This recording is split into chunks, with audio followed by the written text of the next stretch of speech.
Well, I mean, let's be honest. This convention, it was more like a white trash front yard party, you know. I mean, it really was. I mean, watching it, that's all I can think of. My favorite was Nikki Haley, who, God bless her, like her head was completely disagreeing with her mouth. Like it couldn't. It was like her mouth is saying, "Vote for Trump," and her head's just going like that the whole time. You know, like her head was like, "What are you talking about, mouth? Shut the fuck up! What's wrong with you?" All right, let me say this. Nikki Haley was way more convincing than Pete Buttigieg was over there. Really? Oh, yeah. Pete already knows the deal. Pete knows that Joe Biden can't win. Everybody knows that Joe Biden can't win. The only people that don't know are Jill Biden and Joe Biden. That's a good point. That's because Joe wants Air Force One. That's why. Well, I can't argue with that. All right. What he feels, he said there was a moment where he said, when he was talking about getting shot, and he said, I looked down and my hand was blood, covered with blood, and there was blood all over the place. And then they showed a picture of his hand with no blood. I'm not diminishing what happened. I'm just saying in his, that was so indicative of who he is. In his mind, the thing was just crazy blood, but it was just a little blood here. You've had those conversations where you might have gotten into an altercation, a shouting match with somebody, but it turned into like the fight from Rocky IV. But in your mind, when you're having to deal with that, yes, it's a major situation. The man almost lost his life. I'm going to give him some editorial movement on the amount of blood on his hand. I'm going to give him that. Whatever he thinks should be the reality is the reality that he then espouses, even though you know it's not. That doesn't What he bother. talks about is what Americans are feeling every single day, no matter what city in the country you're talking about. So facts don't matter. Inflation. Oh, no, they do. Inflation. Let's take that one for a moment. Yeah, the year over year right now is what, 3.4, 3.5%? But the overarching move of inflation from when Joe Biden took office to now is up massively over 20%. Those prices didn't go away, Bill. Don't say that. Don't say it's the worst ever. That's a lie. Because if you're an American under the age of 45 or 45 and younger, like I am, this is the worst inflation you've ever seen. I heard about inflation from my mom under Jimmy Carter, and Reagan had to get that under control. I've never seen anything like this. It's one of the reasons why young voters, young men in particular, are saying, you know what? At least when Donald Trump was president, I had more money in my pocket and I could get more things. Because this Joe Biden guy, he's not getting it done. Yeah, but here's the thing. Byron Donalds is killing it. I gotta shout out my fellow Floridian here, representing Florida, right? So I wanted to comment on the fact that, to me, Byron Donalds dominated this debate. It seemed like it didn't matter what topic they put out, what issue they put on. Man had a great counter to a lot of the points being brought up in the Bill Maher show. Now, I want to highlight a little bit about inflation, and then there's a longer clip video that I want to react to with you guys and give my commentary on about the Roe v. Wade and that little debate between him and the other guest that's on with him. But I want to focus on inflation because this is one of the biggest points where I believe Bill Maher has a blind spot. On this channel, if you're new here, I pointed out to a statistic that I found, or a study or data that I found, that the higher your net worth is, the higher your income is, the less likely you are to perceive inflation as a major issue in America. And Bill Maher, this is one of Bill Maher's biggest blind spots, and this is why I ended the intro with the inflation point, is that the value of the dollar has nearly dropped 18% since Biden took office. And here's the chart, right? And MSNBC is figuring out that people hate inflation in 2024 because, during one of their polls, it was found that swing voters ranked the economy as the #1 issue in America in 2024. Now, I'm going to show you a clip of Bill Maher trying to downplay inflation the same way he tried to downplay the assassination attempt on Trump, right? How he called people who said that, who put inflation as their #1 issue over democracy, he said they deserve to get slapped in the head. I mean, I know Bill Maher gets a lot of things right when it comes to wokeness and all that stuff, but when it comes to the policies and the issues that affects everyday Americans, this is where Bill Maher shows his elitism, as I would say. So check out this clip, and then we'll dive in deeper with the discussion that Byron Donalds had, because I honestly believe Byron Donalds crushed this debate or this discussion. Let's take a look. But isn't it amazing to you? Like, it was in the paper today about this country came out of the pandemic way better. We won the pandemic economically. I mean, America. Did? God, I don't feel that way. Explain it to me. I feel like inflation's insane. Number. Everything. Inflation is not insane. Bill, go buy a car. There's numbers. I understand things, A house but it has tripled here. Look, I get that people Buy some fucking eggs. But people are not talking about that. Bill, they honestly are talking about bacon and eggs, the insurance, the utilities. They're trying to meet everyday expenses. They feel well, insecure. then they need to be slapped up the head because. Well, no, I'm sorry. They feel a lack of security, a lack of affordability. People do care about democracy also. They do. Maybe not the circles you run in. So as you can see, Bill Maher has, Bill Maher had blind spots, as we all do, right? And the way Byron Donalds was able to just counter everything with facts, evidence, counterexamples, different ways of viewing things. Bro, I don't know if it's something in Florida, hey, I'm proud. I'm a fellow native Floridian, born and raised in Florida, probably will die in Florida. And Byron Donalds represent us pretty well. I do say so myself.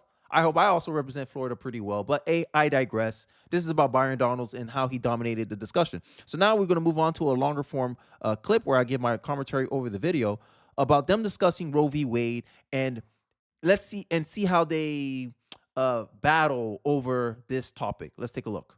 This whole thing of repealing Roe v. Wade and the cynical way which was done shows no respect for the autonomy of women over their bodies. I'm sorry, Republicans. That's not a party. Wait, let me say this. That's not a party that has changed. That's a party that has stuck to its guns for over 50 years, which I give it credit for, by the way. Yeah, but it's not because they hate women. It's because they think it's murder. Bill, but they don't respect women's ability to make that decision. That's not true at all. Now, the Maher argument, Bill Maher has the right on it about it's a human ethics point of view that Bill Maher just expressed. Conservatives, I don't care, right? Because if you want to make this thing, we shouldn't make a religious argument. I don't need to make a religious argument for why abortion is bad. I could just say functionally, hey, you have autonomy to your body. Why couldn't the baby have autonomy over its body? Why you get to decide whether another human being gets to live or die?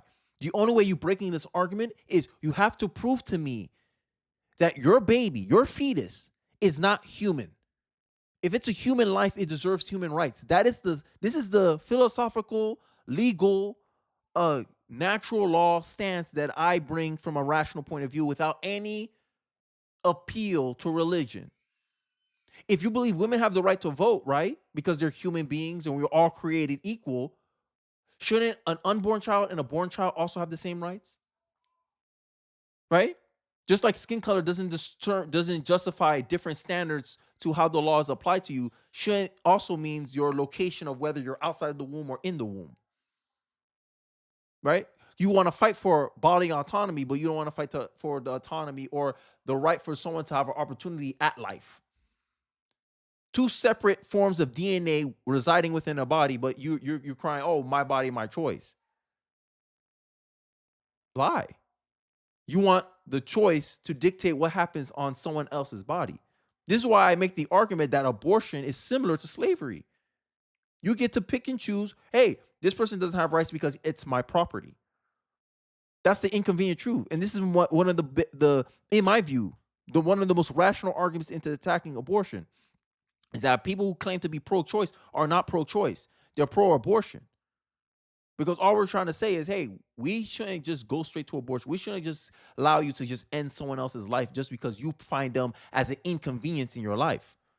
And every argument that I heard, women's state, feminist state, my wife's maid of honor is a feminist, avid feminist. Me and her, we debate like crazy. And all the arguments that usually she brings up is based on convenience. So I say, oh, if someone's inconvenient to me, does that justify me taking its life? Right? And there's no moral argument you can really conflict that. My body, my choice. It seems selfish. Oh, okay. So you want to kill your offspring because that's what fetus means. Offspring, AKA you're killing your child because you believe your child's inconvenient to you. That's it. That's the reality. That's what you really. And they try to dodge this reality by playing smoke smears with word games. And I'm not the kind of guy to fall for that. Like, I'm sorry. I know your true motives about this. If your motives is not this, if your motives is based on my body, my choice, and I'm able to show that there's two distinct beings within, you can't make that argument. But these are the slogans they go along with. Now I digress. Let Byron Donalds let's continue with the video. That is not true. That is not true at all. I'll say my point. Trust me, I'm very pro-choice. I know. But the thing about abortion, we've talked about this before too. Yeah. The sides are actually flipped on this. The pro-life side is actually a very liberal position, whereas the pro-choice side is a very conservative position. I know you're saying, like, what? The reason why it's a very liberal position, pro-life, because it wants the government to step in and interfere where the agency of this child, it doesn't have agency. The government has to step in on its behalf. That is a liberal action. Whereas pro-choice position is about the liberty of the individuals at stake here. I don't agree.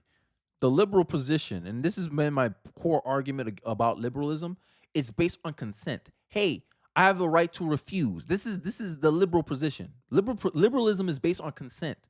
The conservatism is based on duty and responsibility. As a conservative, I believe you have a duty and responsibility to your child to bring it to life, protect it, nurture it, provide resource for it, to manage that child and raise that child.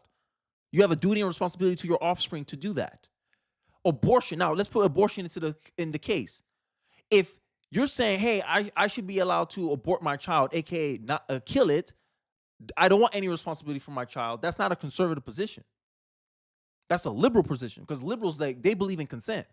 So this little word game he's trying to play, I don't see his point here, but let him finish. The woman's liberty is what's at stake. That's what privacy means. That's why it was based on the privacy clause, because we have liberty in this country and the ability to make your own decisions. That's what's at stake in that decision, is that you're taking. But the problem here, it's an ethics question. The problem here is I don't get to decide how you live or die, right?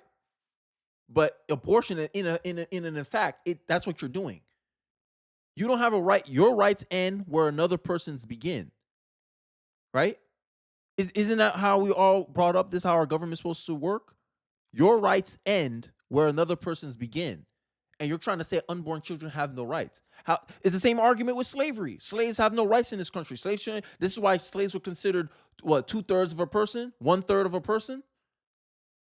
The left want to get mad about that, but in their argument for pro-abortion stance, they don't think unborn children have any rights until they put a qualifier on there. How's abortion any different from slavery? Every argument you can make for abortion, you can make for slavery. But we still gave rights to slaves.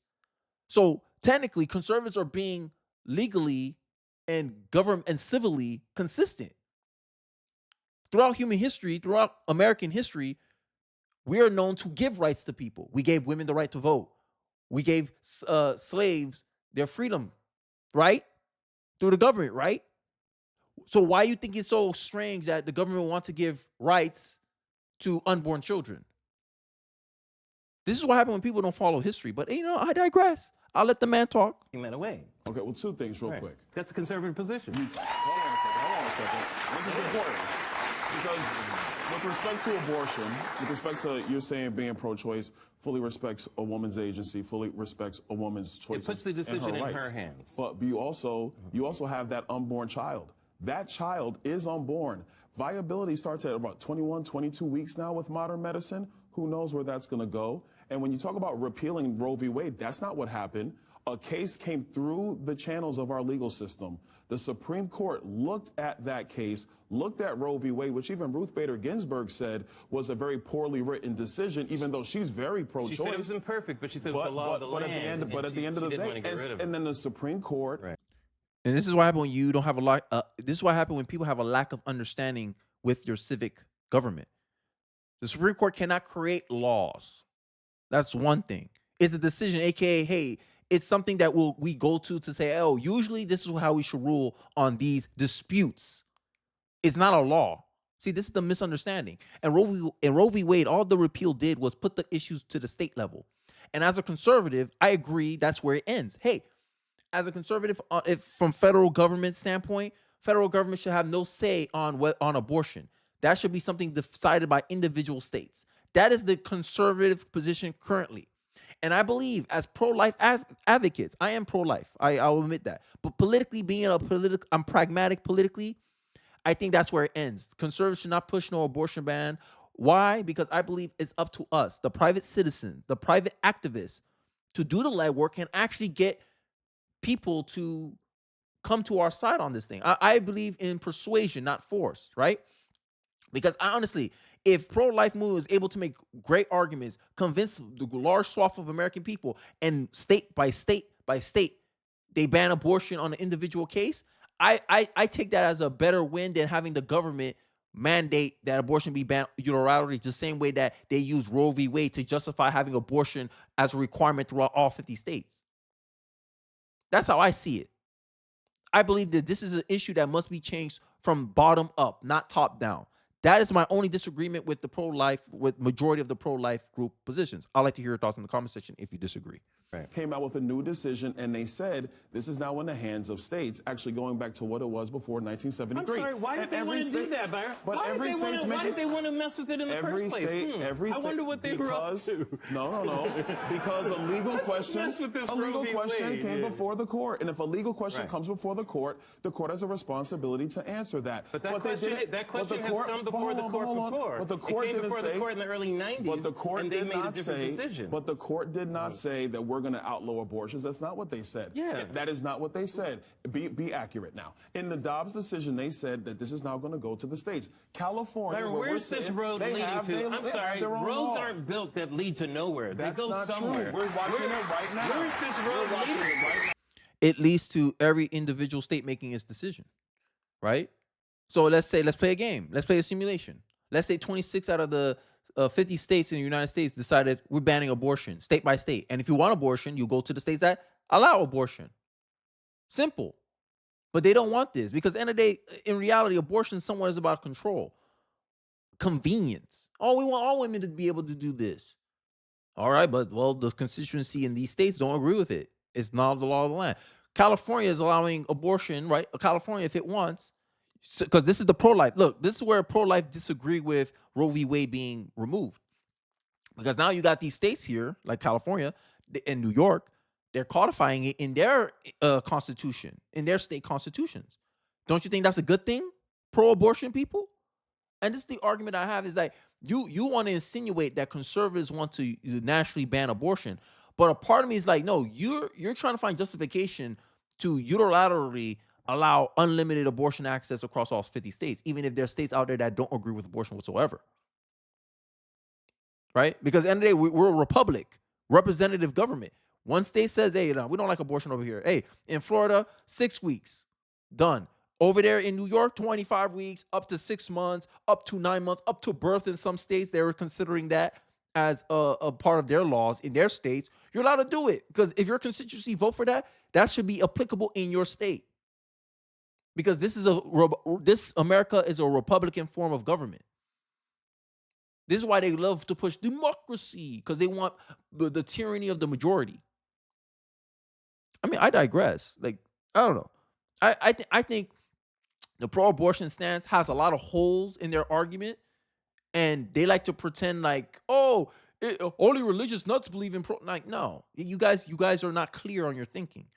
You can't even tell us where life begins, but you have so much opinions on what women are allowed to do when you're not even sure if it's a life or not. Make that make sense.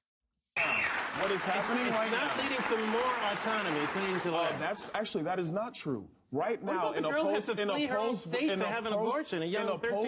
v. Wade world, post-Roe v. Wade, there have actually been more abortions conducted in the United States than before Roe v. Wade. So what you're saying is not accurate. Number two, what I'm saying is accurate. Each state is now deciding what abortion regulations are going to be. Medical procedures are regulated at the state level, not the federal level. Medical licensing for doctors and nurses is done at the state level, not the federal level. There are some rights. Every state's going to make these decisions. Some rights that don't need to be adjudicated by individual states. Civil rights was one of those. Civil rights is one of those rights as well. When you have another right, civil rights is actually a great. I'm glad you brought that up. That was federal legislation. And you know why? Because you had a segment. Do the right thing. No, you had a segment of people taking away the liberty of another segment of people, namely black people in this country. our liberties were being taken away, primarily Our by liberties were never Southern given whites. to us. By taken away by Southern whites. We are allowed to have our liberties by God, not by government. God gives us liberties. Well, government is the agency. Government Government is the secures agency them. that gives us our Government rights. secures them. God is You not had in the local White House. officials in It Southern That's the problem I have with this guy. Keep trying to talk over. Like Byron let him talk. Now he's trying to make his points. He's jumping in. The point is, government does not grant rights. Therefore, government can't really take rights away. And based on natural law, John Locke, right? Humans are born with the ability to command their property, aka their own bodies, because private property rights is an extension of your body autonomy. Now, some people are going to use this argument and say, "Oh, look, but shouldn't a woman?" End of the day, you use your choice. You got to sleep with someone else. You understand the circumstances you're putting yourself in. You understand the risk and what can possibly come about your activities. And this is the justification of responsibility. Oh, I don't want to be responsible. I don't want to be a mother. What happened when a dude sleeps with a woman and he says, I don't want to be a father? We still make him responsible for the child. Yet we don't have that same requirement for women, but women want equality. This is where feminism starts crumbling in its face. You want equality, but you don't want equal responsibility. It takes two to make a baby, child support, but it only takes one to decide whether it gets to live or die. Tell me how that is equal. But I digress. Y'all want to keep grandstanding on this point, but I digress. It's government that's in the White House. Local officials in southern states were denying enslaved rights. That's the history. You had local officials in southern states denying the life, liberty, and pursuit of happiness of black people in America. Because they didn't view black people as humans. They viewed them as exotic pets. And that's why the federal government stepped in with civil rights legislation. You agreeing with my point. Thank you for that. I appreciate that. Yes, the federal government had to intervene in that. But when you're talking about abortion, but the federal government had to intervene on that. When you're talking about abortions, in some respects, along the same line of civil rights, you're talking about the rights and the liberties of the woman who is carrying a child. Correct. And abortion is highly personal. And that's why this is the most divisive topic in our politics. But Also there correct. is the rights of the unborn child. And no matter how anybody feels, half of our country does believe that an unborn child has rights. Okay, half of our country here's does. the road that you're on. And that's why you have. That's why every fine. individual I'm not going to station can argue make that over the decision. science of.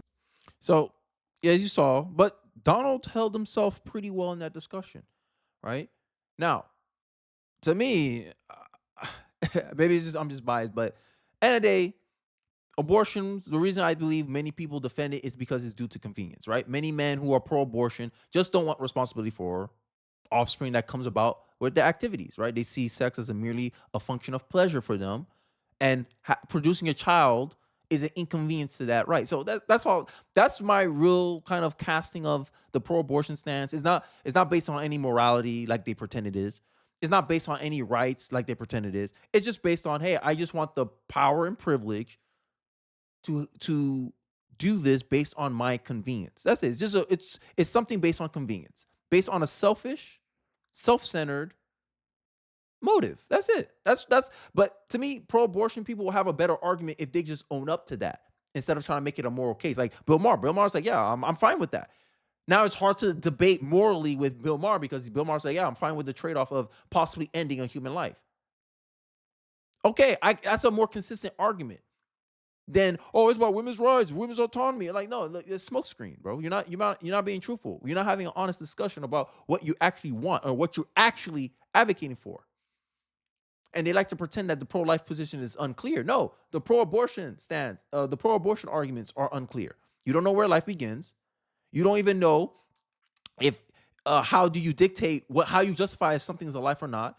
All you do is say, oh, if it breathes open air, it's a life. But then if you shoot a pregnant woman, it's counted as double homicide. Like, too much inconsistencies in the pro-abortion arguments and how we view it legally. Yet you have such a strong opinion and emotion of how it should activate. I don't understand this, but I digress. I believe Byron Donalds dominated that discussion, dominated his interview or his discussion on Bill Maher, Real Time with Bill Maher. Let me know your thoughts. Let me know your reactions to how you think Byron Donalds did, some of your arguments, some of your opinions on some of the statements stated in the video. Thank you for watching to the end of the video. Don't forget to like, comment, subscribe, and I'll catch you guys on the next one. Peace.